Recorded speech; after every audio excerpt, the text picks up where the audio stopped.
Oi, pessoal, já estou de volta por aqui com mais informações, tá? E as notícias trazidas pela jornalista Malu Gaspar acendem agora um grande ponto de interrogação nos bastidores da política e devem ser olhadas com muita cautela nesse momento. Existem muitas dúvidas ainda sobre a veracidade do que está sendo dito, desses supostos pedidos de Jair Bolsonaro para que Michele Bolsonaro, a esposa dele, não desista do Senado pelo Distrito Federal. E ainda, apoie outras candidatas. O motivo principal desta desconfiança é muito simples.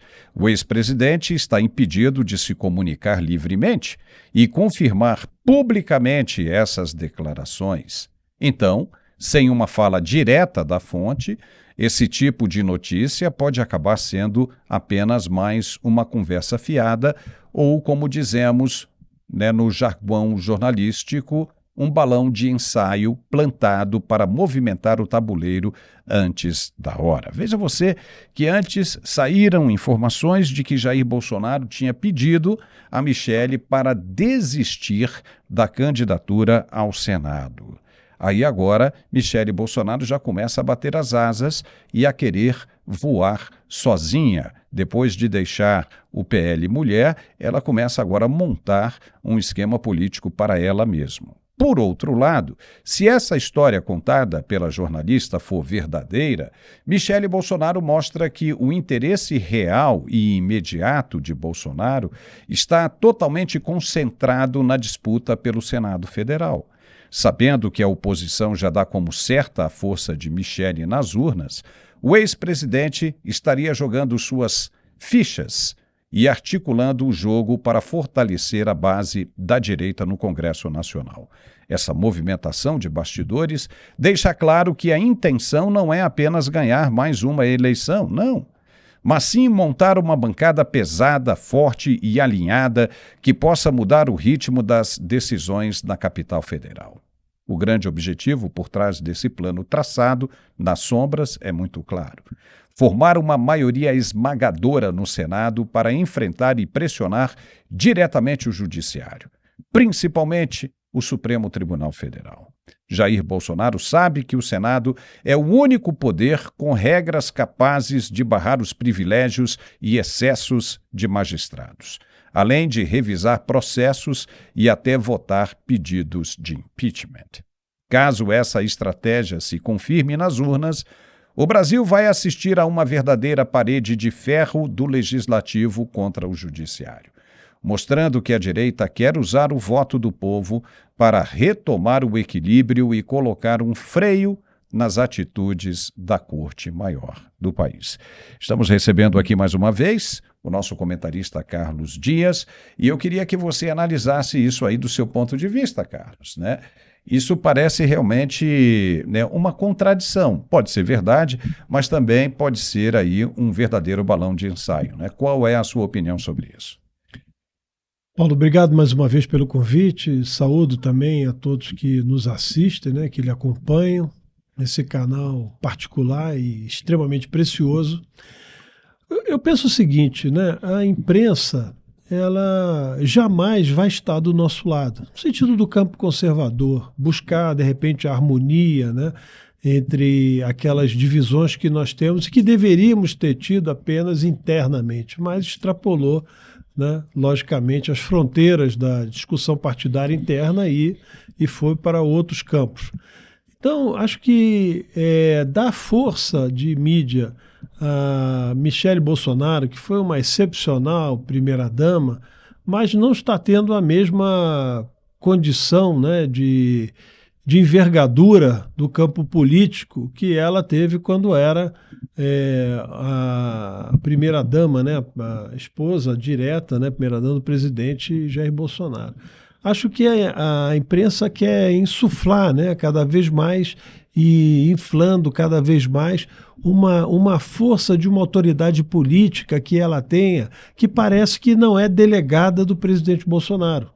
Então não acho que seria, por todos os episódios, na minha opinião, uma candidatura que possa se reverter como uma boa base e força da vontade do presidente Bolsonaro, do ex-presidente Bolsonaro. Tem a candidatura pré-candidatura, né, parece, da deputada federal Bia Kiss, né? Também temos a pré-candidatura do Dr. Sebastião ao Senado. Então, são figuras importantes que têm uma capacidade de vitória eleitoral muito forte, inclusive em função das próprias mãos do presidente Bolsonaro em termos de apoio.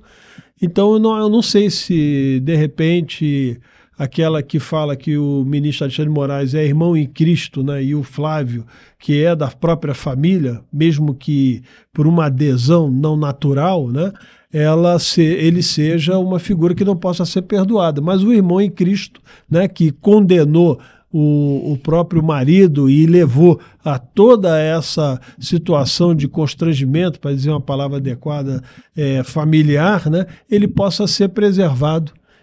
E o Flávio não. Então eu acho que a melhor condição hoje seria de um recolhimento da dona Michele, tá certo? Para que ela repense, né, na sua vida, e se tem desejo de uma carreira política, que faça com as suas próprias mãos e não com seus pés. Pois é, eu acho que ela se queimou bastante depois desse episódio aí com o Flávio, né? Porque se ficasse no campo oculto das especulações, aí sim, de repente, ela não teria a candidatura dela afetada. Mas ela gravou 2 vídeos, cara. Ela gravou 2 vídeos fazendo acusações seríssimas ali e assinando embaixo.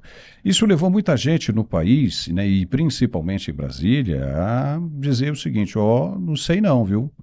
Não sei não se vou continuar com ela. Então aí o que acontece? Ela se desfiliou do PL, porque a ideia do PL, hoje, quem é o candidato do PL à presidência da República? O pré-candidato do PL à presidência da República é um enteado dela.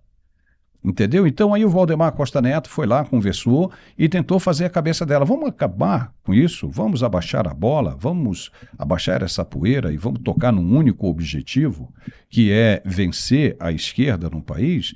E de repente aconteceu isso. Ela fez um biquinho e disse: então eu vou sair, não quero mais saber do PL.